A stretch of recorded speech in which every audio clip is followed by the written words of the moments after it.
Esta é a história da batalha para construir uma ferrovia através de um dos ambientes mais extremos da Terra.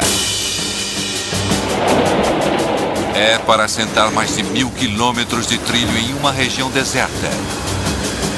Abrir 7 túneis através de ladeiras acidentadas e erguer 675 pontes sobre vales e rios. Tudo isso em uma altitude onde simplesmente é quase impossível se respirar. Este é um lugar difícil para se trabalhar. Dores de cabeça, falta de ar, ventos gelados. 140 mil operários e 2.000 médicos lutaram durante 5 anos para vencer este ambiente hostil e completar a ferrovia Jinhai-Tibet, a mais alta e mais extrema ferrovia do mundo.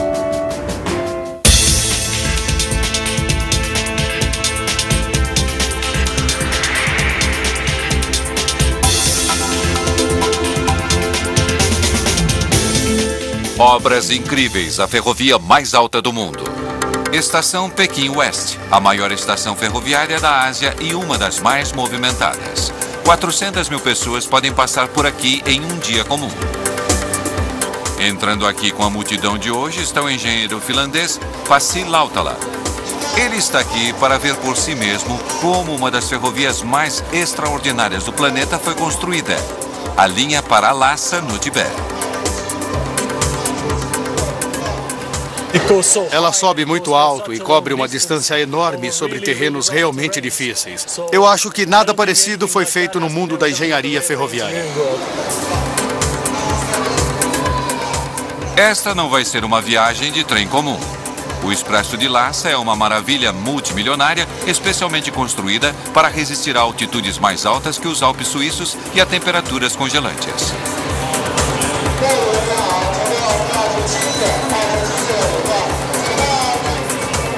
Para Pasi, que é obcecado por trens, esta é uma viagem com a qual ele sonhou durante anos.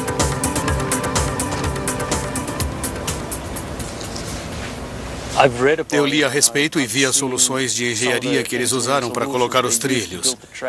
Eu preciso ver isso. São 9h30 e o Expresso para Lhasa está saindo. É isso, é hora de partir.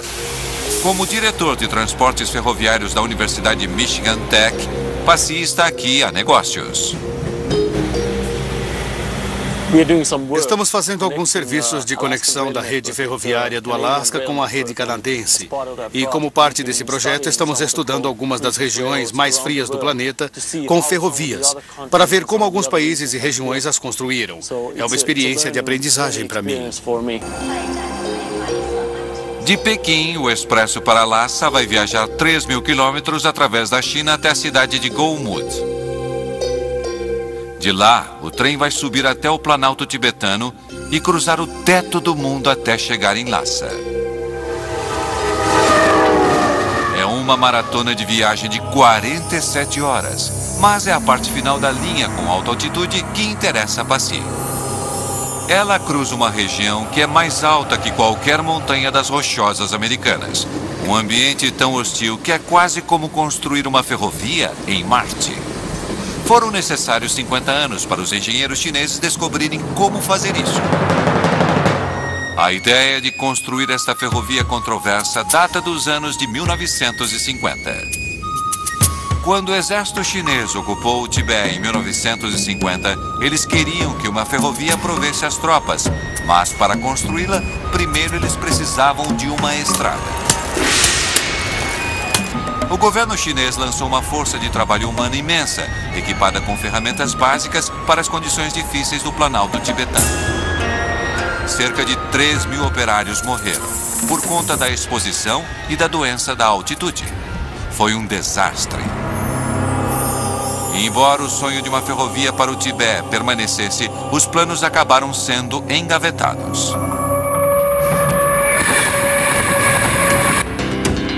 Atualmente, o Expresso para Lhasa avança através da China Oriental Industrial a mais de 110 km por hora.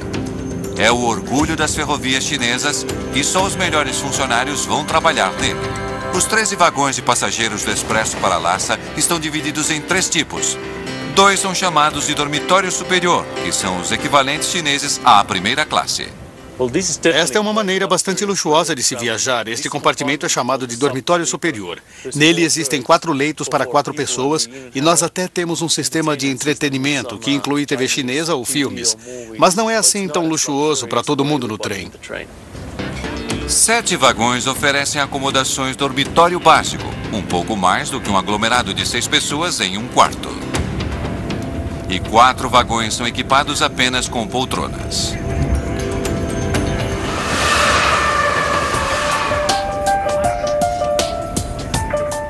Pode parecer um trem normal, mas mais para frente na viagem, as vidas de todos a bordo vão depender das especificações técnicas de ponta ocultas em seus vagões. Eles foram construídos para resistir a condições do Planalto do Tibete. Quando a gente dá uma olhada nestes trens, eles parecem ser trens chineses comuns. Não há nada de extraordinário a não ser isto aqui. É um gerador de oxigênio, de onde a gente recebe oxigênio extra nas altas altitudes que o trem atinge. Cada vagão está equipado com uma unidade de geração de oxigênio que entra em operação em altas altitudes. É um pequeno presságio do que está por vir.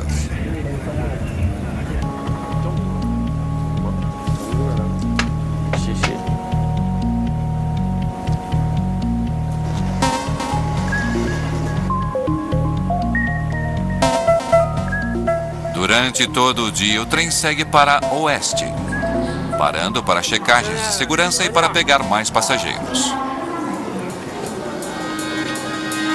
Lhasa ainda está a 24 horas de distância, mas já há sinais de cultura tibetana.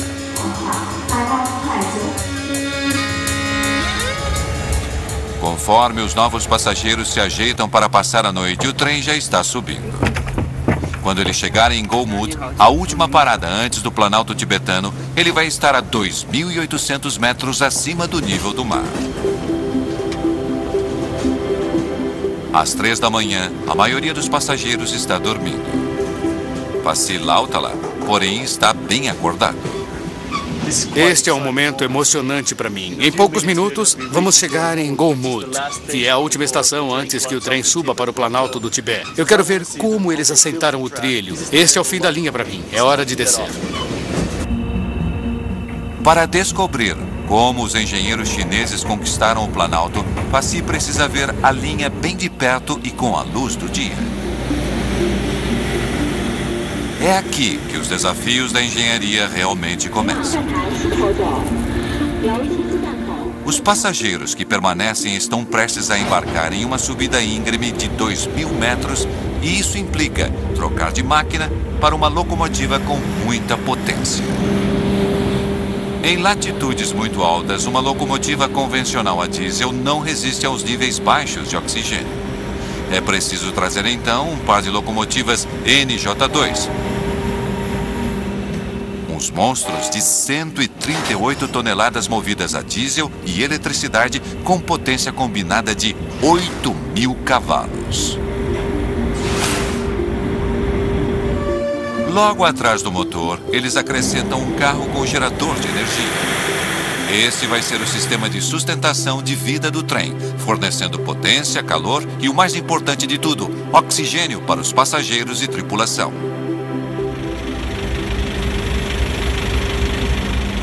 O trem está prestes a embarcar em uma viagem extrema, que só é possível graças à engenharia radical e uma decisão política controversa. Em 1984, o sistema ferroviário chinês tinha alcançado Golmud, mas aqui ele parou.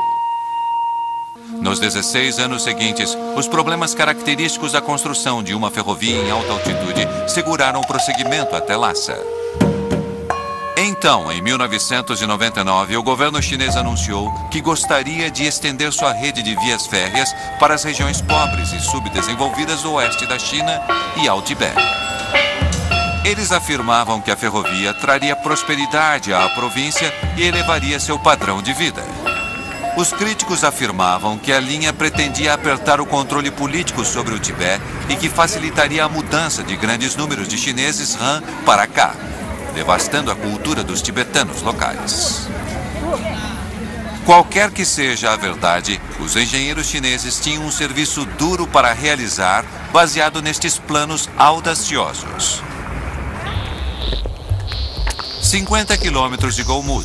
E Pasi Lautala começa sua missão para descobrir como os engenheiros chineses resolveram o primeiro desafio deste terreno extremo.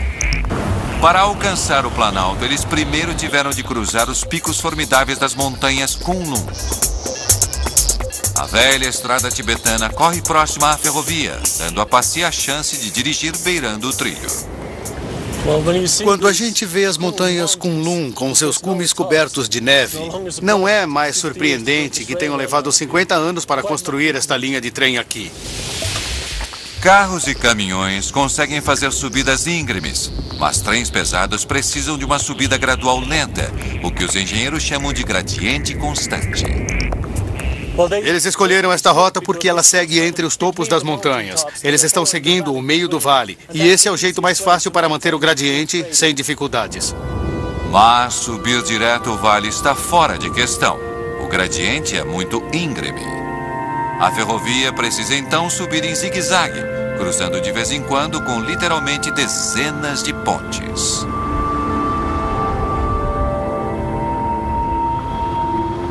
A 2/3 do caminho para cima, os engenheiros encontraram um desafio enorme.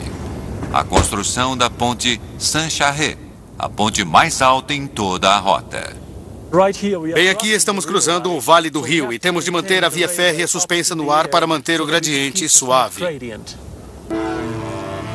É uma estrutura crítica que teve de ser completada rapidamente para que eles conseguissem levar de trem suprimentos até o Planalto para que o resto da ferrovia fosse construída. E isso significou trabalhar no inverno. Enviando um exército de trabalhadores para o serviço e mantendo o concreto quente quando as temperaturas despencavam a -20, eles conseguiram construir a ponte em apenas 12 meses. O prazo de entrega foi cumprido. Isto é fantástico.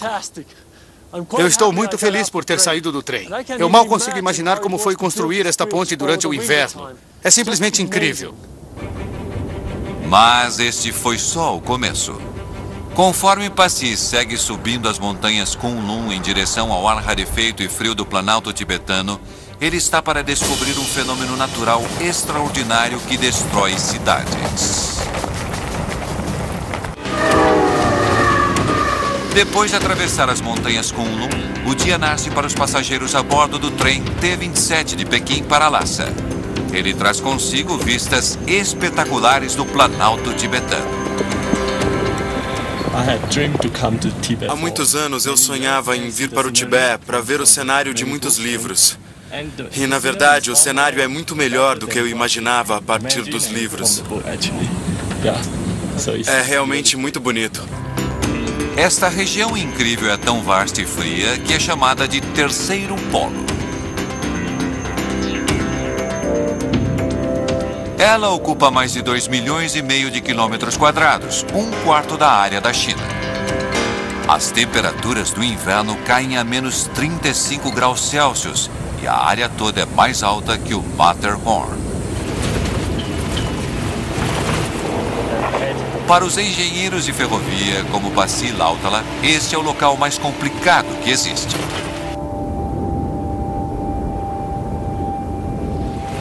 Se me pedissem para construir uma ferrovia sobre estas montanhas, provavelmente eu fugiria. Não daria para achar mais desafios fazendo uma coisa dessas.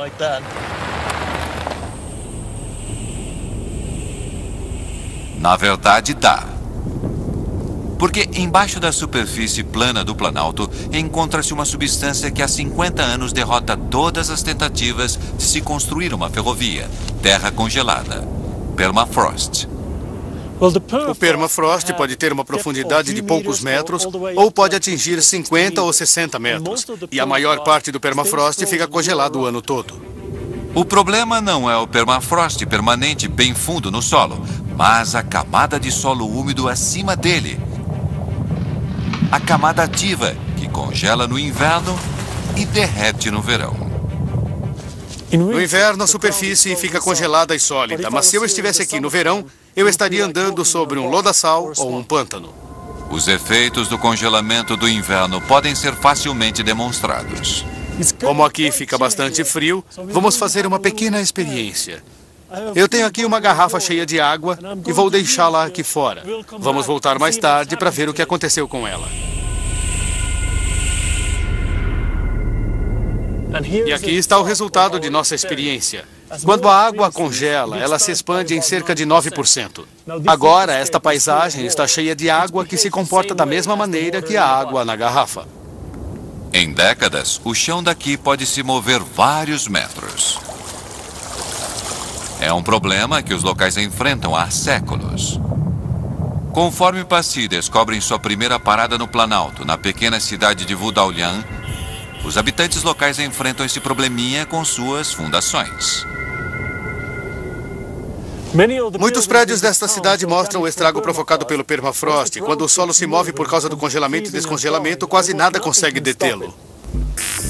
Enquanto o solo sobe e desce, ele vai destruindo a cidade. Vejam só as rachaduras neste prédio. É um bom exemplo do que o permafrost pode fazer com os imóveis. Complicado para as construções. O movimento do permafrost torna impossível a construção da ferrovia, do mesmo jeito que os construtores desta linha no Alasca e destas linhas no Canadá descobriram da pior maneira. Esperava-se que os engenheiros chineses resolvessem o insolúvel de alguma forma. Esse problema de tirar o sono chegou então à mesa dos cientistas de regiões frias Guo Dongcheng, que rapidamente excluiu a solução óbvia e convencional.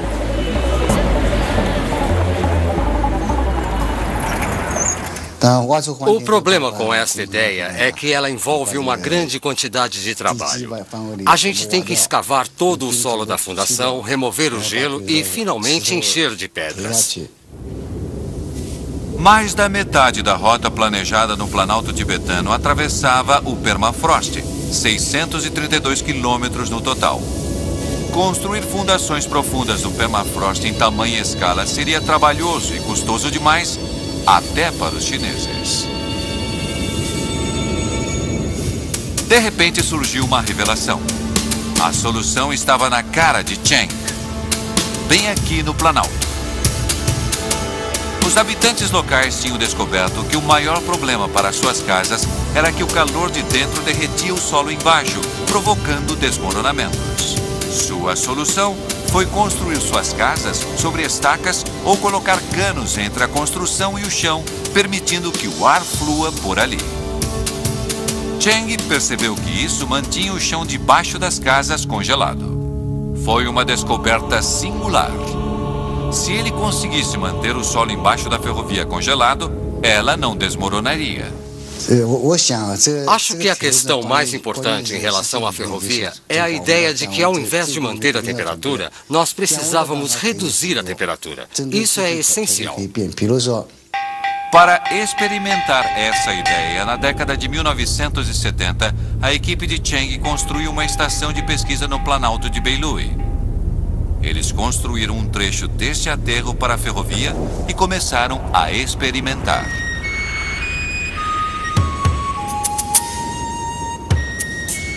Aqui temos os dutos de ventilação, que são canos ocos que correm através do aterro. No inverno, eles fazem com que o ar e o vento atravessem o aterro, tirando o calor dali. Com o tempo, uma coisa incrível aconteceu. Ano após ano, o solo embaixo ficou mais frio. Com o passar de vários anos, eles reduziram a temperatura média do solo em 2 a 3 graus, o suficiente para mantê-lo congelado. Mas para construir uma linha férrea inteira de 600 quilômetros de comprimento, com tubos de concreto correndo através dela, ainda sairia muito caro. A ideia barata de Cheng não era barata o bastante. Mas ele não desistiu. Depois de anos estudando o Planalto, ele notou que algo estranho estava acontecendo debaixo de montes de pequenas pedras. Os relatórios mostravam que a temperatura embaixo das pedras era mais baixa que em outras áreas. Será que isto indicava um caminho para uma solução ainda mais barata que os canos? Um relatório vindo de uma parte remota do Cazaquistão confirmou suas suspeitas. Arqueólogos tinham descoberto túmulos antigos feitos com montes de pequenas pedras. Eles notaram que o solo longe das sepulturas era macio e lamacento, mas embaixo de cada sepultura ele estava congelado e tinha se mantido congelado durante milhares de anos, preservando os artefatos lá embaixo. De alguma maneira, aquelas pedras estavam refrescando o chão. De volta então à estação de pesquisa, Cheng decidiu ver se um aterro construído com pequenas pedras poderia fazer a mesma coisa para a ferrovia. A finalidade daquelas pedras moídas é remover o calor do aterro e do solo abaixo, para que quando eles forem construídos, haja a certeza de que não vai haver material fino entre as pedras, deixando a maior quantidade para a circulação do ar. Em apenas 14 meses, o aterro de pedras experimental de Cheng baixou a temperatura média em 3 graus Celsius. E ele descobriu como é que funcionava. No inverno, ventos frios fortes passavam pelas pedras puxando o calor para fora do chão. E no verão, as pedras protegiam o aterro do calor do sol. Depois de 50 anos de frustração, os cientistas chineses tropeçaram em uma solução para o problema do permafrost de 2.000 anos de idade com uma tecnologia quase mínima. Esta é uma camada de 1 metro de espessura que desce o aterro e depois vai para o outro lado e sobe novamente, tomando a forma de U. Finalmente, os engenheiros chineses puderam começar a construir a ferrovia. Em 2001, milhares de operários seguiram para o Planalto e o trabalho para a construção dos aterros imensos começou com a utilização de materiais locais e maquinário básico. Em 2002, as equipes de construção estavam instalando a linha férrea em uma velocidade incrível, graças a outra ideia simples, mas muito inteligente. A locomotiva PG-30 que instala seus próprios trilhos conforme vai avançando. Ela torna a construção do trilho quase tão simples quanto a montagem de um trenzinho de brinquedo. Em meados de 2003, os trabalhadores tinham construído mais de 250 quilômetros de trilho de Golmud até o Planalto tibetano e estavam fazendo bom progresso em direção a Lhasa. Mas a batalha contra o permafrost estava longe de terminar. Como em algumas áreas o permafrost é muito quente, as pedras sozinhas não conseguiam resolver o problema. Nesses casos, eles se voltavam a soluções alternativas. Em alguns setores da rota, as temperaturas do verão eram um pouco quentes demais. Os aterros precisavam então de uma pequena ajuda extra para manter o chão congelado. Um aparelho engenhoso foi descoberto e, mais uma vez, com baixa tecnologia, utilizou a natureza e não exigiu nenhuma eletricidade. Canos com aparência bizarra conhecidos como termosifões. A ideia por trás disto é engenhosa, mas bastante simples. Se você lambe as costas da mão e sopra, sua pele sente o frescor. Isso acontece porque a água evapora e retira calor de sua pele. Isto funciona de uma maneira similar. Com até 10 metros de comprimento, tendo 5 enterrados no chão, os termosifões contêm amônia, um líquido refrigerador. Entretanto, ao contrário de uma geladeira, um termosifão não precisa de eletricidade para funcionar. Dentro do tubo, a amônia líquida se comporta mais ou menos como a água na sua pele. Ela absorve o calor do chão, que faz com que ela ferva e se evapore em forma de gás. O gás se eleva no tubo, levando o calor do chão consigo. No topo, o vento frio resfria o tubo e a amônia libera seu calor no ar do lado de fora. E se liquefaz novamente e escorre de volta para o fundo do tubo. E o ciclo se repete. Inteligente, simples e de baixa tecnologia. 34 quilômetros de trilho são resfriados dessa maneira. Mas mesmo os termosifões não foram capazes de proteger as partes mais vulneráveis de permafrost. Passy segue então para uma área conhecida como Tinsui, quase um quarto do caminho através do Planalto, para explorar a área mais frágil de permafrost em toda a extensão. Aqui a camada ativa de permafrost derrete durante o verão e se transforma em um laçal traiçoeiro que pode se comportar quase como areia movediça. Se ele se transformar nesse tipo de areia movediça, não dá para colocar nada sobre ele. Tudo iria afundar quase que imediatamente. O chão aqui fica quente demais no verão, até mesmo para os termosifões esfriarem. Se os engenheiros não conseguissem encontrar uma maneira de cruzar este pântano movediço, não haveria ferrovia. A resposta, eles acreditavam, estava em tratar o lamaçal como se fosse água e construir pontes. Ao longo do trajeto, equipes e trabalhadores abriram milhares de buracos fundos no permafrost. Escavando através da camada ativa e descendo através do gelo mais embaixo, que fica congelado o ano todo, eles conseguiram construir sobre fundações sólidas. Pelo menos essa era a teoria. Agora eles estavam diante de um novo pesadelo e novamente era sobre a temperatura. O concreto derramado no chão para fazer os pilares das pontes poderia destruir as mesmas fundações sobre as quais eles estavam construindo. Quando misturamos o concreto, ele sofre uma reação química. Enquanto ele se solidifica, libera calor. Nesta experiência, a temperatura da mistura vai subindo constantemente. Quando todo o seu trabalho está visando a manutenção do permafrost congelado, calor é a última coisa que você quer. A temperatura aqui está 13 graus. Isso seria suficiente para derreter o gelo ao redor da estrutura e torná-la instável. Então, como os engenheiros chineses lidaram com este problema? Colocando a mãe natureza para trabalhar para eles. Eles construíram no ápice do inverno, quando as temperaturas ambientes caem abaixo de zero. E esfriaram o concreto a 5 graus, despejando-o o mais depressa possível antes que endurecesse. Contando com milhares de operários, eles construíram quase 3.000 pilares de ponte em apenas 7 meses.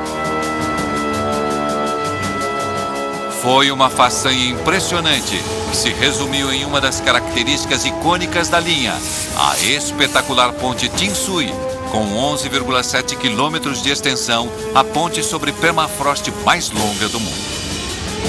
O problema com o permafrost estava finalmente resolvido. No total, mais de 160 quilômetros da ferrovia Qinghai-Tibet está construído sobre pontes como esta, 1/7 de todo o percurso.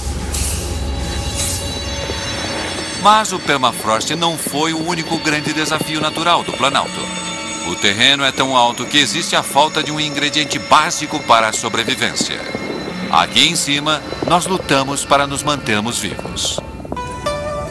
Com uma altitude média de 4.500 metros, não é de se surpreender que o Planalto tibetano seja muito pouco povoado. A cerca de 1/3 do caminho através do Planalto, a cidade tibetana de Tuo Tuo tem 1.300 habitantes que se adaptaram à vida em altas altitudes há centenas de anos. Mas para qualquer outra pessoa é um risco muito sério. Aqui em cima, respirar é muito mais difícil que no nível do mar. Apesar da desvantagem, Passy está desafiando o campeão local de sinuca para demonstrar. O ar é basicamente feito de moléculas de nitrogênio e oxigênio. Cerca de 1 em 5 moléculas é de oxigênio. No nível do mar, existem muitas moléculas, tanto de nitrogênio como de oxigênio, em cada respirada. Mas quanto mais alto estamos, as moléculas vão ficando cada vez mais escassas. A 4.700 metros, onde estou agora, a quantidade de oxigênio no ar é quase a metade da quantidade no nível do mar. Aqui, o corpo tem dificuldade em conseguir oxigênio suficiente no ar para enviar para o sangue e para os músculos, onde ele é necessário. Quanto mais nos esforçamos, mais oxigênio nosso corpo precisa. E se não conseguirmos o suficiente, isso pode ser fatal. Em casos mais agudos, pode haver vazamento de líquidos para o cérebro e os pulmões, e isso pode nos matar. Conforme o Expresso para Lhasa viaja pelo Planalto, uma das fundações mais importantes da tripulação é ficar de olho nos passageiros. Eles procuram sinais da doença da altitude. O trem está agora viajando a 4.500 metros acima do nível do mar. Conselhos médicos recomendam que é preciso 5 dias para subir a esta altitude, permitindo a aclimatação. O trem fez isso em apenas 32 horas. Cerca então de 3/4 das pessoas começam a sofrer da doença da altitude. Sinto que o ar está muito rarefeito. Quando estava tirando fotos, até mesmo os menores movimentos me deixavam sem fôlego. Desde o rio Chuma, comecei a sentir tonturas e enjoo. Meu nariz está muito seco e o do meu nenê também. Ele chorou com dor de barriga. Para reduzir esses sintomas, lembram daqueles geradores especiais de oxigênio? Eles enchem os vagões com ar enriquecido. Os geradores de oxigênio dentro de cada vagão usam uma técnica conhecida como separação de membrana. Ar de fora do trem é comprimido e bombeado através de pequenos canos. As paredes desses canos são feitas de uma membrana que contém pequenos orifícios que permitem que passem mais moléculas de oxigênio do que as maiores de nitrogênio. O nitrogênio indesejável é expelido para fora do trem através de um cano de saída, enquanto o ar enriquecido com oxigênio é inserido nos vagões. Isso aumenta o nível no ar de 21% para 24%. Não é muito, mas faz com que a maioria das pessoas se sinta melhor. Entretanto, para as pessoas que realmente estão sofrendo, existe um sistema a mais. Os funcionários dão aos passageiros mais afetados um tubo que eles podem conectar diretamente a um fornecedor de 40% de oxigênio. Todo leito e assento do trem possui seu próprio fornecedor de oxigênio.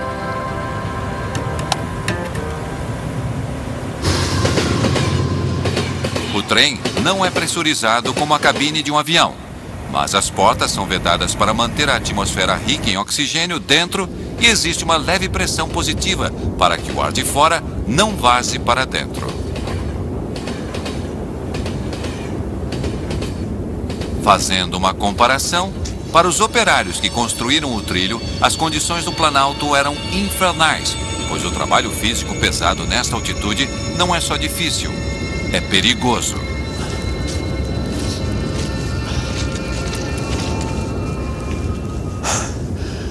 Eu me sinto muito fragilizado aqui no Planalto. Estou com um pouco de dor de cabeça.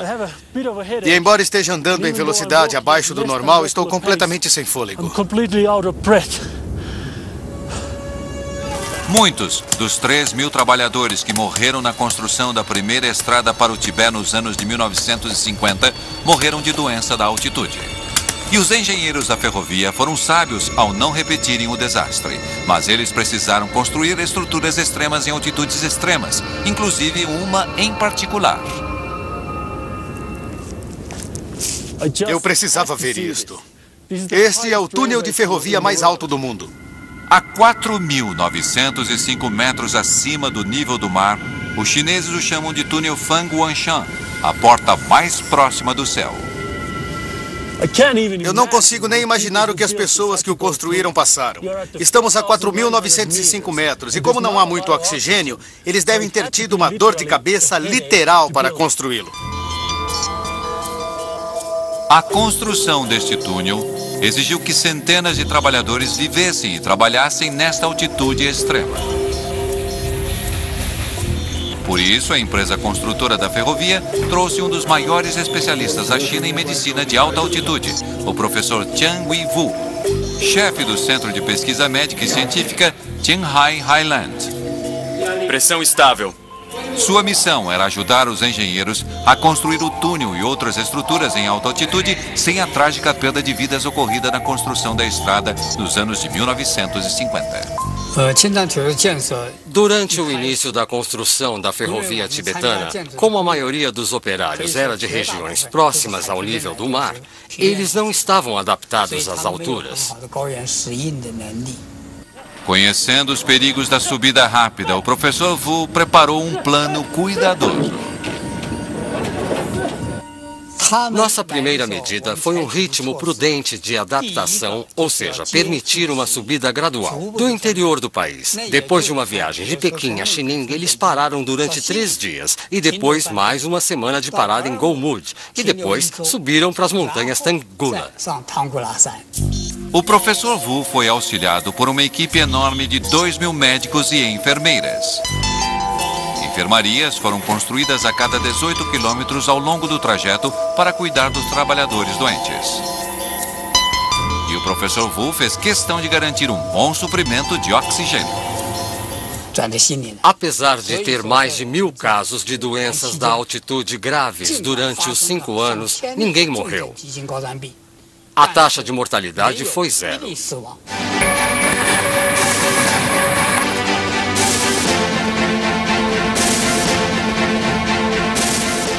Graças ao fornecimento de oxigênio a bordo do trem, a tripulação e os passageiros no expresso para Lhasa viajam em relativa segurança. Mas ao atravessarem o Planalto, suas vidas dependem de outro sistema de segurança crucial. Para economizar dinheiro, a linha foi construída como trilho único, mas isso apresenta um perigo constante. Se 2 trens viajando em direções opostas forem acidentalmente enviados para a mesma linha, pode haver uma colisão frontal. Não há sinais para controlar os trens. Ao invés disso, ao longo do trilho, a cada 15 quilômetros mais ou menos, há uma antena de telefonia móvel que transmite informação entre o trem e o centro de controle a 2.300 quilômetros de distância. Ao longo do trajeto, existem alças de desvio, trechos curtos de trilho duplo por onde os trens podem cruzar um com o outro. Depois de 39 horas de viagem, o expresso de Lhasa está se aproximando de um destes pontos de passagem, Tanggula, a estação ferroviária mais alta do mundo. É um lugar fantasmagórico. A estação é simplesmente um ponto de passagem para os trens. É o começo da tarde e o trem ainda está a 500 quilômetros de Lhasa. Dentro dele, os passageiros estão protegidos do ambiente extremo do lado de fora. Mas enquanto o trem protege os passageiros do meio ambiente, ele também precisa fazer o inverso. Ele precisa proteger o frágil ecossistema desta antiga paisagem da poluição humana. O Planalto tibetano abrange a reserva natural de Kekechili e Shanjingguan, a segunda maior reserva natural do mundo. Ela é maior do que a Inglaterra e o país de Gales juntos. É um ecossistema delicado, que pode ser facilmente quebrado e destruído. Na maioria dos trens ao redor do mundo, o esgoto e a água a ser descartada são jogados direto no trilho. Mas não aqui. O calor de toda essa água aqueceria o permafrost e o destruiria, o que aconteceria também às fundações sobre as quais os trens passam. Os chineses se tornaram então verdes. Ao invés de despejar a água usada no trilho, o expresso para Lhasa a acumula em tanques coletores embaixo de cada vagão. Cada um deles tem capacidade para 500 litros, o suficiente para 250 descargas de sanitário. Todas as noites na estação Golmud, uma pequena frota de mini-caminhões-tanques encosta ao longo da plataforma. Às 11 horas e 45 minutos da noite, o trem irmão do expresso para Lhasa, o trem T28, encosta a caminho de Pequim. Depois de cruzar o Planalto, os tanques do trem estão cheios de água usada. Um pequeno exército de trabalhadores entra então em ação. Eles prendem mangueiras nos tanques e bombeiam a água suja para fora deles. A operação completa leva menos de 10 minutos. E quando o trem deixa a estação, os caminhões partem para descartar os detritos em segurança. 900 passageiros então aliviados seguem para Pequim.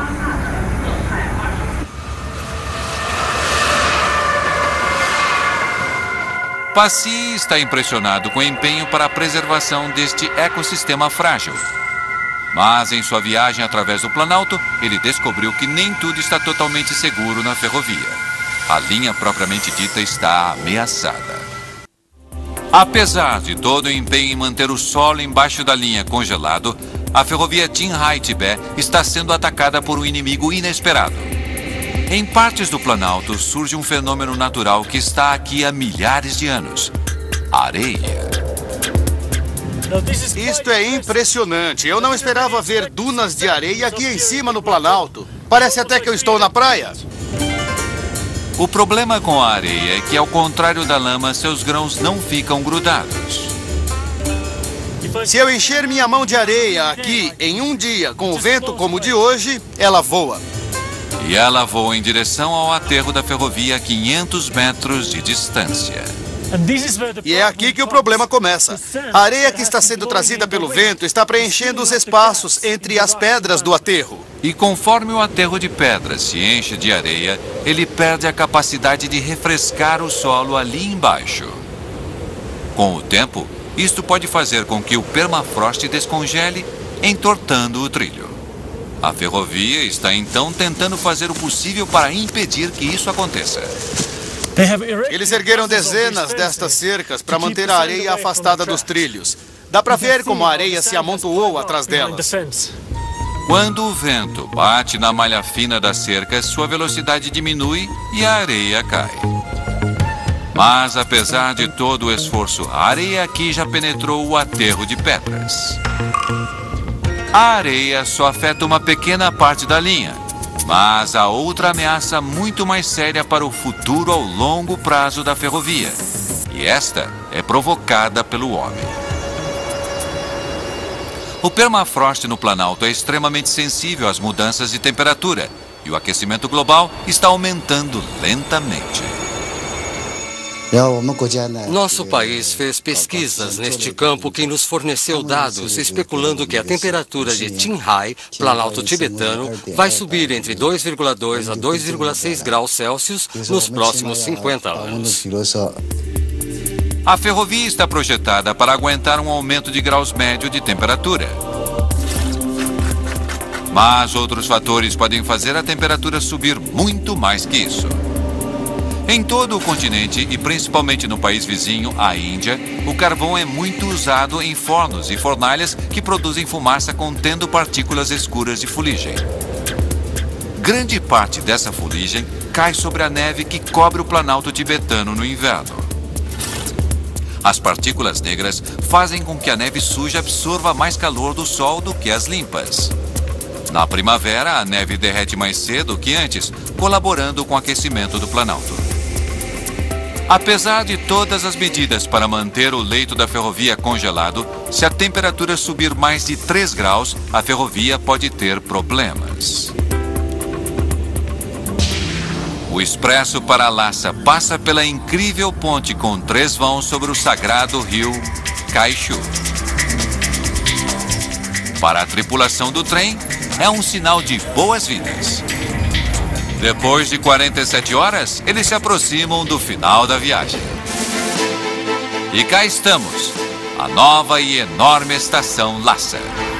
Com um custo de 35 milhões de dólares, ela é um símbolo da determinação chinesa que mostra que a ferrovia veio para ficar. Com esta linha, os engenheiros chineses provaram que estão entre os melhores do mundo e já assentaram as fundações para um programa de expansão que o mundo jamais viu. Nos próximos 5 anos, a China vai gastar aproximadamente 300 bilhões de dólares construindo mais de 30 mil quilômetros de novas linhas férreas.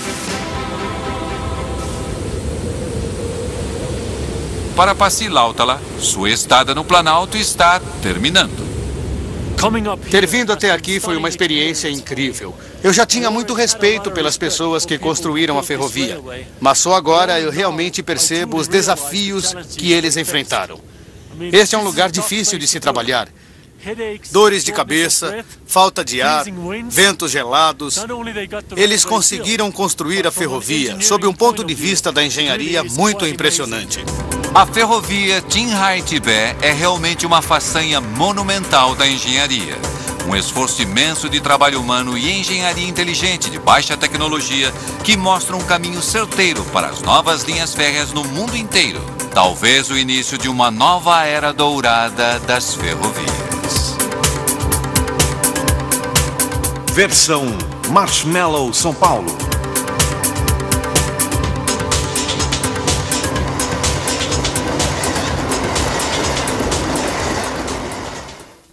Os engenheiros chineses conquistaram o Planalto, Passy precisa ver a linha bem de perto e com a luz do dia. É aqui que os desafios da engenharia realmente começam. Os passageiros que permanecem estão prestes a embarcar em uma subida íngreme de 2.000 metros e isso implica trocar de máquina para uma locomotiva com muita potência. Em latitudes muito altas, uma locomotiva convencional a diesel não resiste aos níveis baixos de oxigênio. É preciso trazer então um par de locomotivas NJ2. Uns monstros de 138 toneladas movidas a diesel e eletricidade com potência combinada de 8.000 cavalos. Logo atrás do motor, eles acrescentam um carro com gerador de energia. Esse vai ser o sistema de sustentação de vida do trem, fornecendo potência, calor e, o mais importante de tudo, oxigênio para os passageiros e tripulação.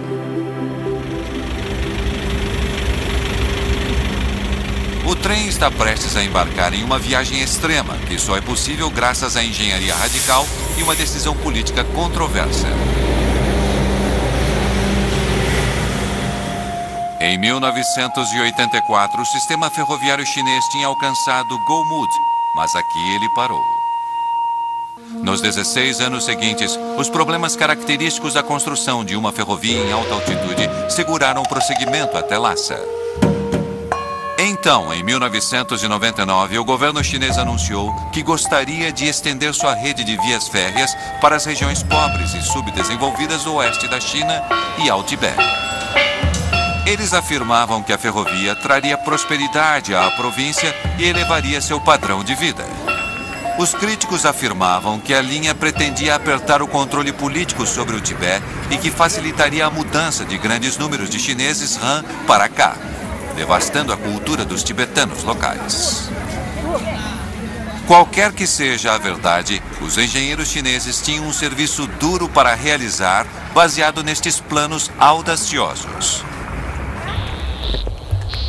50 quilômetros de Golmud. E Passy Lautala começa sua missão para descobrir como os engenheiros chineses resolveram o primeiro desafio deste terreno extremo. Para alcançar o Planalto, eles primeiro tiveram de cruzar os picos formidáveis das montanhas Kunlun. A velha estrada tibetana corre próxima à ferrovia, dando a Passy a chance de dirigir beirando o trilho. Quando a gente vê as montanhas Kunlun com seus cumes cobertos de neve, não é mais surpreendente que tenham levado 50 anos para construir esta linha de trem aqui.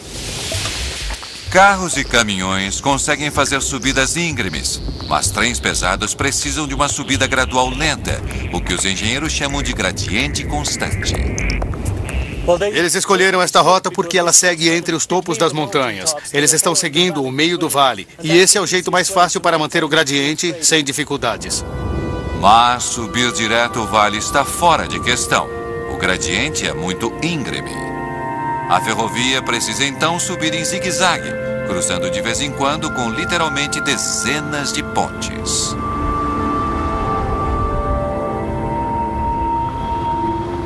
A 2/3 do caminho para cima, os engenheiros encontraram um desafio enorme. A construção da ponte Saint-Charest, a ponte mais alta em toda a rota. Bem aqui estamos cruzando o Vale do Rio e temos de manter a via férrea suspensa no ar para manter o gradiente suave. É uma estrutura crítica que teve de ser completada rapidamente para que eles conseguissem levar de trem suprimentos até o Planalto para que o resto da ferrovia fosse construída. E isso significou trabalhar no inverno. Enviando um exército de trabalhadores para o serviço, E mantendo o concreto quente quando as temperaturas despencavam a menos 20, eles conseguiram construir a ponte em apenas 12 meses. O prazo de entrega foi cumprido. Isto é fantástico. Eu estou muito feliz por ter saído do trem. Eu mal consigo imaginar como foi construir esta ponte durante o inverno. É simplesmente incrível. Mas este foi só o começo. Conforme Passy segue subindo as montanhas Kunlun em direção ao ar rarefeito e frio do Planalto tibetano, ele está para descobrir um fenômeno natural extraordinário que destrói cidades. Depois de atravessar as montanhas Kunlun, o dia nasce para os passageiros a bordo do trem T-27 de Pequim para Lhasa. Ele traz consigo vistas espetaculares do Planalto tibetano. Há muitos anos eu sonhava em vir para o Tibete para ver o cenário de muitos livros. E, na verdade, o cenário é muito melhor do que eu imaginava a partir dos livros. É realmente muito bonito. Esta região incrível é tão vasta e fria que é chamada de Terceiro Polo. Ela ocupa mais de 2,5 milhões de quilômetros quadrados, um quarto da área da China. As temperaturas do inverno caem a menos 35 graus Celsius e a área toda é mais alta que o Matterhorn. Para os engenheiros de ferrovia, como Passy Lautala, este é o local mais complicado que existe.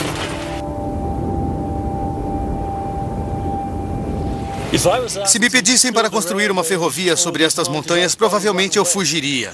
Não daria para achar mais desafios fazendo uma coisa dessas.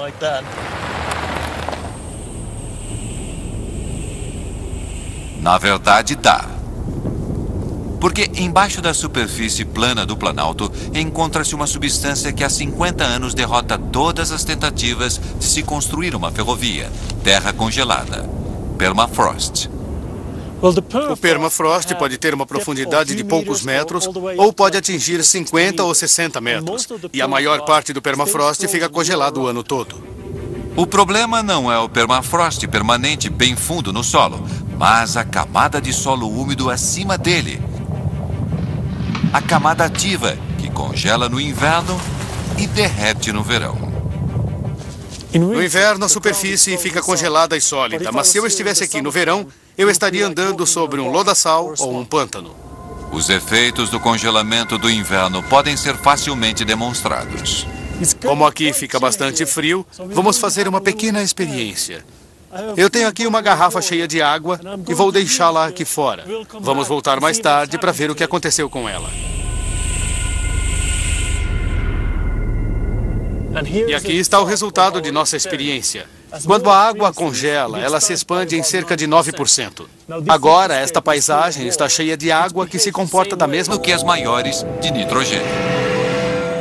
O nitrogênio indesejável é expelido para fora do trem através de um cano de saída, enquanto o ar enriquecido com oxigênio é inserido nos vagões. Isso aumenta o nível no ar de 21% para 24%. Não é muito, mas faz com que a maioria das pessoas se sinta melhor. Entretanto, para as pessoas que realmente estão sofrendo, existe um sistema a mais.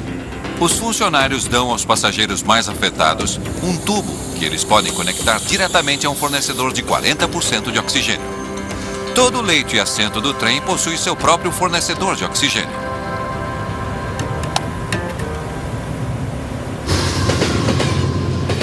O trem não é pressurizado como a cabine de um avião, mas as portas são vedadas para manter a atmosfera rica em oxigênio dentro e existe uma leve pressão positiva para que o ar de fora não vaze para dentro. Fazendo uma comparação, para os operários que construíram o trilho, as condições do Planalto eram infernais, pois o trabalho físico pesado nesta altitude não é só difícil, é perigoso.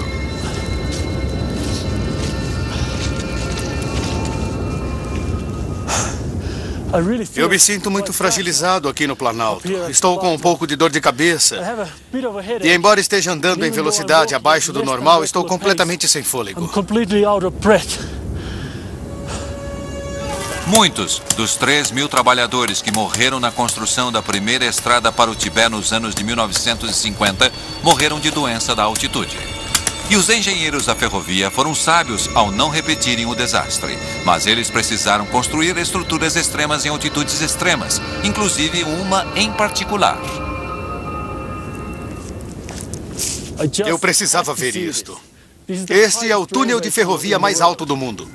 A 4.905 metros acima do nível do mar, os chineses o chamam de túnel Fanguanshan, a porta mais próxima do céu. Eu não consigo nem imaginar o que as pessoas que o construíram passaram. Estamos a 4.905 metros e como não há muito oxigênio, eles devem ter tido uma dor de cabeça literal para construí-lo.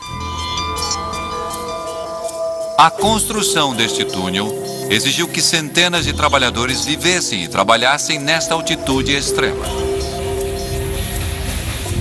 Por isso, a empresa construtora da ferrovia trouxe um dos maiores especialistas da China em medicina de alta altitude, o professor Jiang Weiwu, chefe do Centro de Pesquisa Médica e Científica Qinghai Highland. Pressão estável. Sua missão era ajudar os engenheiros a construir o túnel e outras estruturas em alta altitude sem a trágica perda de vidas ocorrida na construção da estrada nos anos de 1950. Durante o início da construção da ferrovia tibetana, como a maioria dos operários era de regiões próximas ao nível do mar, eles não estavam adaptados às alturas. Conhecendo os perigos da subida rápida, o professor Wu preparou um plano cuidadoso. Nossa primeira medida foi um ritmo prudente de adaptação, ou seja, permitir uma subida gradual. Do interior do país, depois de uma viagem de Pequim a Xining, eles pararam durante 3 dias e depois mais uma semana de parada em Golmud e depois subiram para as montanhas Tanggula. O professor Wu foi auxiliado por uma equipe enorme de 2.000 médicos e enfermeiras. Enfermarias foram construídas a cada 18 quilômetros ao longo do trajeto para cuidar dos trabalhadores doentes. E o professor Wu fez questão de garantir um bom suprimento de oxigênio. Apesar de ter mais de 1.000 casos de doenças da altitude graves durante os 5 anos, ninguém morreu. A taxa de mortalidade foi 0.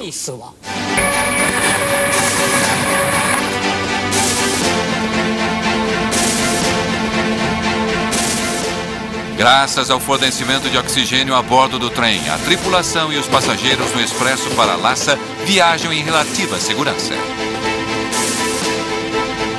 Mas ao atravessarem o Planalto, suas vidas dependem de outro sistema de segurança crucial. Para economizar dinheiro, a linha foi construída como trilho único, mas isso apresenta um perigo constante. Se 2 trens viajando em direções opostas forem acidentalmente enviados para a mesma linha, pode haver uma colisão frontal. Não há sinais para controlar os trens. Ao invés disso, ao longo do trilho, a cada 15 quilômetros mais ou menos, há uma antena de telefonia móvel que transmite informação entre o trem e o centro de controle a 2.300 quilômetros de distância. Ao longo do trajeto, existem alças de desvio, trechos curtos de trilho duplo por onde os trens podem cruzar um com o outro. Depois de 39 horas de viagem, o expresso de Lhasa está se aproximando de um destes pontos de passagem, Tanggula, a estação ferroviária mais alta do mundo. É um lugar fantasmagórico. A estação é simplesmente um ponto de passagem para os trens.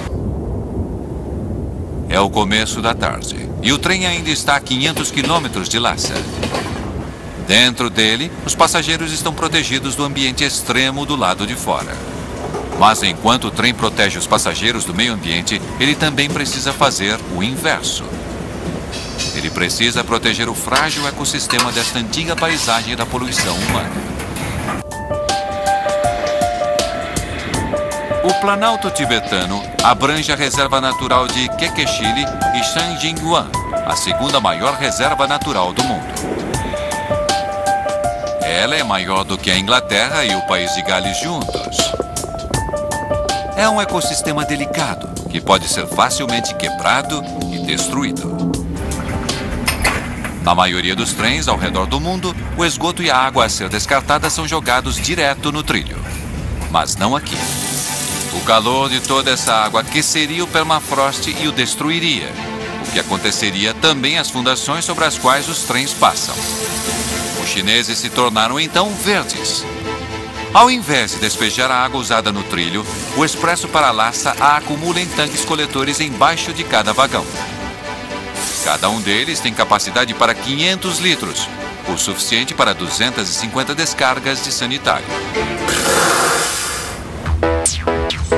Todas as noites na estação Go-Mud, uma pequena frota de mini-caminhões-tanques encosta ao longo da plataforma. Às 11 horas e 45 minutos da noite, o trem irmão do Expresso para Lhasa, o trem T-28, encosta a caminho de Pequim. Depois de cruzar o Planalto, os tanques do trem estão cheios de água usada. Um pequeno exército de trabalhadores entra então em ação. Eles prendem mangueiras nos tanques e bombeiam a água suja para fora deles. Utilizou a natureza e não exigiu nenhuma eletricidade. Canos com aparência bizarra conhecidos como termosifões. A ideia por trás disto é engenhosa, mas bastante simples. Se você lambe as costas da mão e sopra, sua pele sente o frescor. Isso acontece porque a água evapora e retira calor de sua pele. Isto funciona de uma maneira similar. Com até 10 metros de comprimento, tendo 5 enterrados no chão, os termosifões contêm amônia, um líquido refrigerador. Entretanto, ao contrário de uma geladeira, um termosifão não precisa de eletricidade para funcionar. Dentro do tubo, a amônia líquida se comporta mais ou menos como a água na sua pele. Ela absorve o calor do chão, que faz com que ela ferva e se evapore em forma de gás. O gás se eleva no tubo, levando o calor do chão consigo. No topo, o vento frio resfria o tubo e a amônia libera seu calor no ar do lado de fora. E se liquefaz novamente e escorre de volta para o fundo do tubo. E o ciclo se repete. Inteligente, simples e de baixa tecnologia. 34 quilômetros de trilho são resfriados dessa maneira. Mas mesmo os termosifões não foram capazes de proteger as partes mais vulneráveis de permafrost. Passy segue então para uma área conhecida como Tinsui, quase um quarto do caminho através do Planalto, para explorar a área mais frágil de permafrost em toda a extensão. Aqui a camada ativa de permafrost derrete durante o verão e se transforma em um laçal traiçoeiro que pode se comportar quase como areia movediça. Se ele se transformar nesse tipo de areia movediça, não dá para colocar nada sobre ele. Tudo iria afundar quase que imediatamente. O chão aqui fica quente demais no verão, até mesmo para os termosifões esfriarem. Se os engenheiros não conseguissem encontrar uma maneira de cruzar este pântano movediço, não haveria ferrovia. A resposta, eles acreditavam, estava em tratar o lamaçal como se fosse água e construir pontes. Ao longo do trajeto, equipes de trabalhadores abriram milhares de buracos fundos no permafrost. Escavando através da camada ativa e descendo através do gelo mais embaixo, que fica congelado o ano todo, eles conseguiram construir sobre fundações sólidas. Pelo menos essa era a teoria. Agora eles estavam diante de um novo pesadelo e novamente era sobre a temperatura. O concreto derramado no chão para fazer os pilares das pontes poderia destruir as mesmas fundações sobre as quais eles estavam construindo. Quando misturamos o concreto, ele sofre uma reação química. Enquanto ele se solidifica, libera calor. Nesta experiência, a temperatura da mistura vai subindo constantemente. Quando todo o seu trabalho está visando a manutenção do permafrost congelado, calor é a última coisa que você quer. A temperatura aqui está 13 graus. Isso seria suficiente para derreter o gelo ao redor da estrutura e torná-la instável. Então, como os engenheiros chineses lidaram com este problema? colocando a Mãe Natureza para trabalhar para eles. Eles construíram no ápice do inverno, quando as temperaturas ambientes caem abaixo de zero. E esfriaram o concreto a 5 graus, despejando-o o mais depressa possível antes que endurecesse. Contando com milhares de operários, eles construíram quase 3.000 pilares de ponte em apenas 7 meses. Foi uma façanha impressionante que se resumiu em uma das características icônicas da linha, a espetacular ponte Tinsui, com 11,7 quilômetros de extensão, a ponte sobre permafrost mais longa do mundo. O problema com o permafrost estava finalmente resolvido. No total, mais de 160 quilômetros da ferrovia Qinghai-Tibet está construído sobre pontes como esta, 1/7 de todo o percurso. Mas o permafrost não foi o único grande desafio natural do Planalto. O terreno é tão alto que existe a falta de um ingrediente básico para a sobrevivência. Aqui em cima, nós lutamos para nos mantermos vivos. Com uma altitude média de 4.500 metros, não é de se surpreender que o Planalto tibetano seja muito pouco povoado. A cerca de 1/3 do caminho através do Planalto, a cidade tibetana de Tuo Tuo tem 1.300 habitantes que se adaptaram à vida em altas altitudes há centenas de anos. Mas para qualquer outra pessoa é um risco muito sério. Aqui em cima, respirar é muito mais difícil que no nível do mar. Apesar da desvantagem, Passi está desafiando o campeão local de sinuca para demonstrar. O ar é basicamente feito de moléculas de nitrogênio e oxigênio. Cerca de 1 em 5 moléculas é de oxigênio. No nível do mar, existem muitas moléculas, tanto de nitrogênio como de oxigênio, em cada respirada. Mas quanto mais alto estamos, as moléculas vão ficando cada vez mais escassas.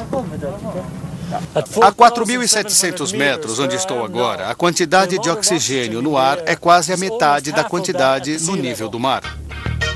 Aqui, o corpo tem dificuldade em conseguir oxigênio suficiente no ar para enviar para o sangue e para os músculos, onde ele é necessário. Quanto mais nos esforçamos, mais oxigênio nosso corpo precisa. E se não conseguirmos o suficiente, isso pode ser fatal. Em casos mais agudos, pode haver vazamento de líquidos para o cérebro e os pulmões, e isso pode nos matar. Conforme o Expresso para Lhasa viaja pelo Planalto, uma das fundações mais importantes da tripulação é ficar de olho nos passageiros. Eles procuram sinais da doença na altitude. O trem está agora viajando a 4.500 metros acima do nível do mar. Conselhos médicos recomendam que é preciso 5 dias para subir a esta altitude, permitindo a aclimatação. O trem fez isso em apenas 32 horas. Cerca então de 3/4 das pessoas começam a sofrer da doença da altitude. Sinto que o ar está muito rarefeito. Quando estava tirando fotos, até mesmo os menores movimentos me deixavam sem fôlego. Desde o rio Chuma, comecei a sentir tonturas e enjoo. Meu nariz está muito seco e o do meu nenê também. Ele chorou com dor de barriga. Para reduzir esses sintomas, lembram daqueles geradores especiais de oxigênio? Eles enchem os vagões com ar enriquecido. Os geradores de oxigênio dentro de cada vagão usam uma técnica conhecida como separação de membrana. Ar de fora do trem é comprimido e bombeado através de pequenos canos. As paredes desses canos são feitas de uma membrana que contém pequenos orifícios que permitem que passem mais moléculas de oxigênio de uma maneira que a água na garrafa.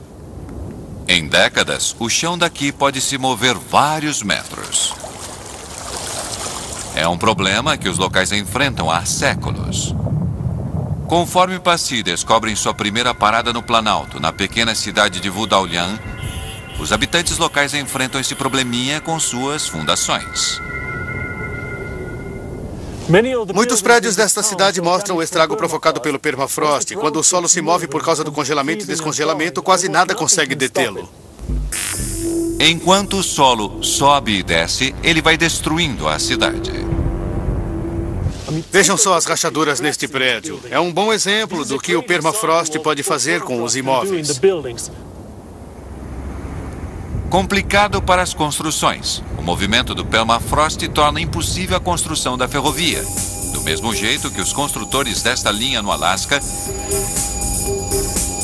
e destas linhas no Canadá descobriram da pior maneira. Esperava-se que os engenheiros chineses resolvessem o insolúvel de alguma forma. Esse problema de tirar o sono chegou então à mesa do cientista de regiões frias Guo Dongcheng, que rapidamente excluiu a solução óbvia e convencional.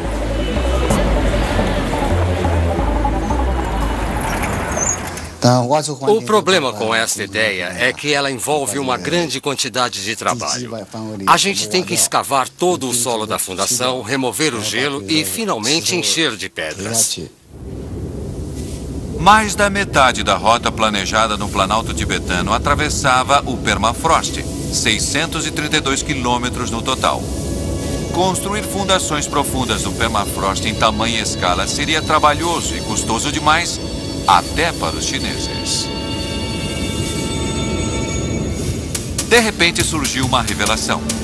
A solução estava na cara de Cheng, bem aqui no Planalto. Os habitantes locais tinham descoberto que o maior problema para suas casas era que o calor de dentro derretia o solo embaixo, provocando desmoronamentos. Sua solução foi construir suas casas sobre estacas ou colocar canos entre a construção e o chão, permitindo que o ar flua por ali. Cheng percebeu que isso mantinha o chão debaixo das casas congelado. Foi uma descoberta singular. Se ele conseguisse manter o solo embaixo da ferrovia congelado, ela não desmoronaria. Acho que a questão mais importante em relação à ferrovia é a ideia de que, ao invés de manter a temperatura, nós precisávamos reduzir a temperatura. Isso é essencial. Para experimentar essa ideia, na década de 1970, a equipe de Cheng construiu uma estação de pesquisa no Planalto de Beilui.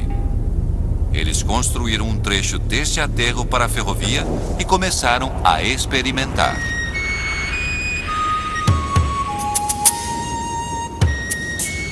Aqui temos os dutos de ventilação, que são canos ocos que correm através do aterro. No inverno, eles fazem com que o ar e o vento atravessem o aterro, tirando o calor dali. Com o tempo, uma coisa incrível aconteceu. Ano após ano, o solo embaixo ficou mais frio.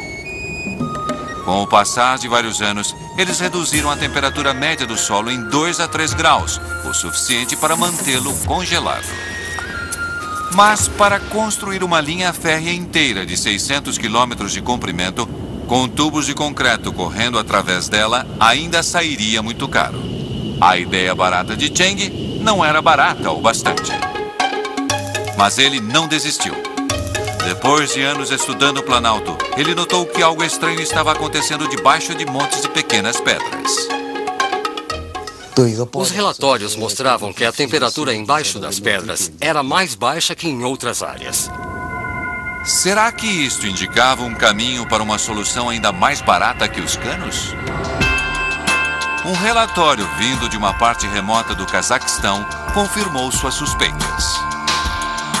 Arqueólogos tinham descoberto túmulos antigos feitos com montes de pequenas pedras.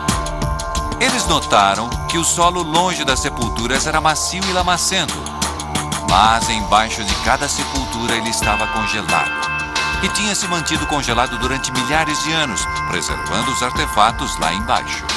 De alguma maneira, aquelas pedras estavam refrescando o chão. De volta então à estação de pesquisa, Cheng decidiu ver se um aterro construído com pequenas pedras poderia fazer a mesma coisa para a ferrovia. A finalidade daquelas pedras moídas é remover o calor do aterro e do solo abaixo, para que quando eles forem construídos, haja a certeza de que não vai haver material fino entre as pedras, deixando a maior quantidade para a circulação do ar. Em apenas 14 meses, o aterro de pedras experimental de Cheng baixou a temperatura média em 3 graus Celsius. E ele descobriu como é que funcionava. No inverno, Ventos frios fortes passavam pelas pedras puxando o calor para fora do chão. E no verão, as pedras protegiam o aterro do calor do sol. Depois de 50 anos de frustração, os cientistas chineses tropeçaram em uma solução para o problema do permafrost de 2.000 anos de idade com uma tecnologia quase mínima. Esta é uma camada de 1 metro de espessura que desce o aterro e depois vai para o outro lado e sobe novamente, tomando a forma de U. Finalmente, os engenheiros chineses puderam começar a construir a ferrovia. Em 2001, milhares de operários seguiram para o Planalto e o trabalho para a construção dos aterros imensos começou com a utilização de materiais locais e maquinário básico. Em 2002, as equipes de construção estavam instalando a linha férrea em uma velocidade incrível, graças a outra ideia simples, mas muito inteligente. A locomotiva PG-30 que instala seus próprios trilhos conforme vai avançando. Ela torna a construção do trilho quase tão simples quanto a montagem de um trenzinho de brinquedo.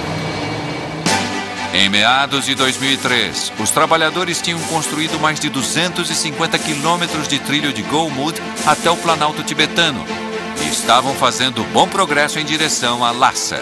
Mas a batalha contra o permafrost estava longe de terminar. Como em algumas áreas o permafrost é muito quente, as pedras sozinhas não conseguiam resolver o problema. Nesses casos, eles se voltavam a soluções alternativas. Em alguns setores da rota, as temperaturas do verão eram um pouco quentes demais. Os aterros precisavam então de uma pequena ajuda extra para manter o chão congelado. Um aparelho engenhoso foi descoberto e, mais uma vez, com baixa tecnologia, esta é a história da batalha para construir uma ferrovia através de um dos ambientes mais extremos da Terra. É para assentar mais de 1.000 quilômetros de trilho em uma região deserta. Abrir 7 túneis através de ladeiras acidentadas e erguer 675 pontes sobre vales e rios.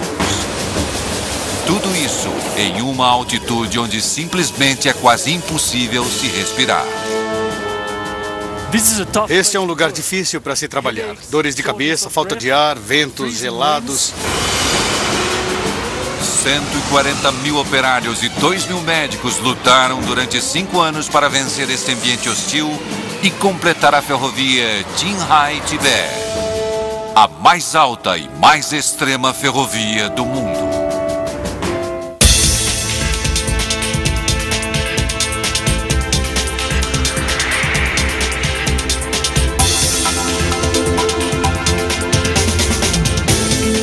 Obras incríveis, a ferrovia mais alta do mundo. Estação Pequim West, a maior estação ferroviária da Ásia e uma das mais movimentadas. 400.000 pessoas podem passar por aqui em um dia comum.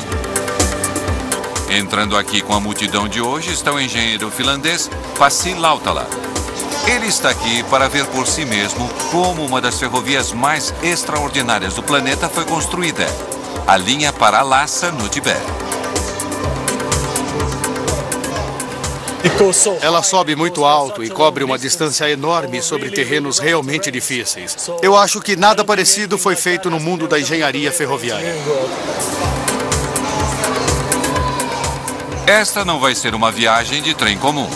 O Expresso de Lhasa é uma maravilha multimilionária, especialmente construída para resistir a altitudes mais altas que os Alpes suíços e a temperaturas congelantes.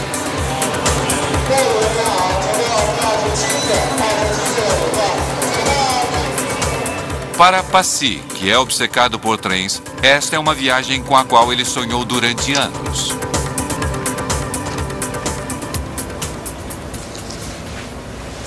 Eu li a respeito e vi as soluções de engenharia que eles usaram para colocar os trilhos. Eu preciso ver isso. São 9h30 e o Expresso para Lhasa está saindo.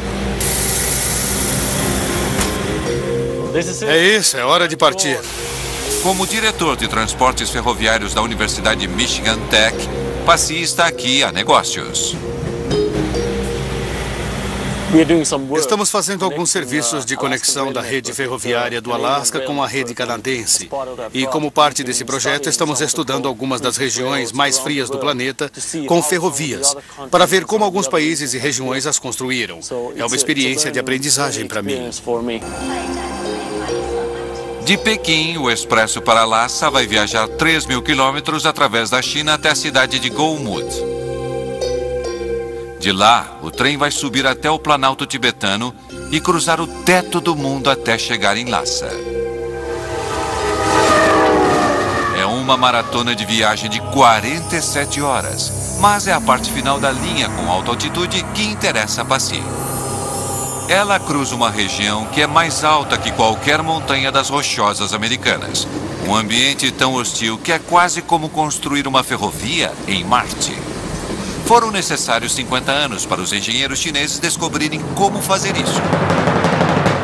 A ideia de construir esta ferrovia controversa data dos anos de 1950.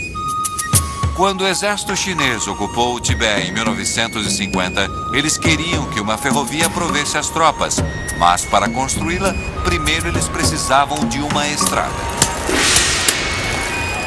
O governo chinês lançou uma força de trabalho humana imensa, equipada com ferramentas básicas para as condições difíceis do Planalto Tibetano. Cerca de 3.000 operários morreram, por conta da exposição e da doença da altitude.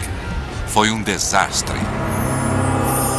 E embora o sonho de uma ferrovia para o Tibete permanecesse, os planos acabaram sendo engavetados.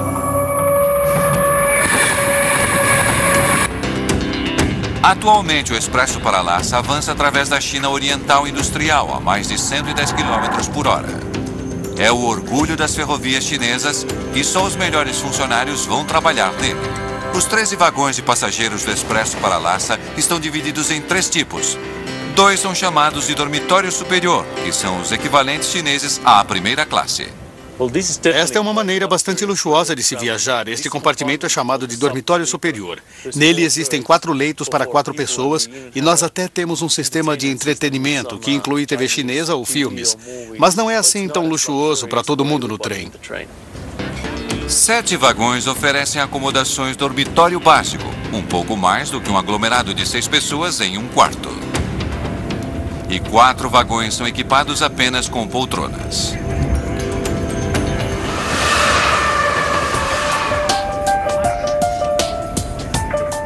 Pode parecer um trem normal, mas mais para frente na viagem, as vidas de todos a bordo vão depender das especificações técnicas de ponta ocultas em seus vagões. Eles foram construídos para resistir a condições do Planalto do Tibete.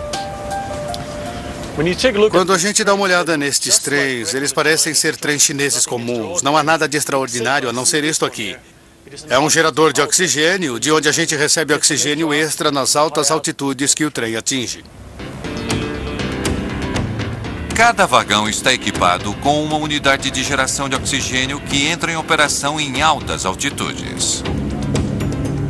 É um pequeno presságio do que está por vir.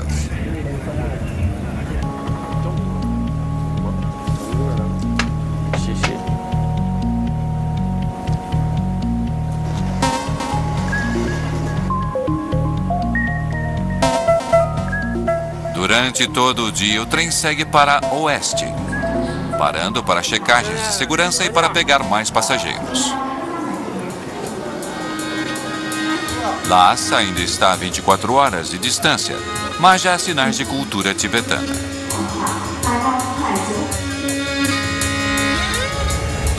Conforme os novos passageiros se ajeitam para passar a noite, o trem já está subindo.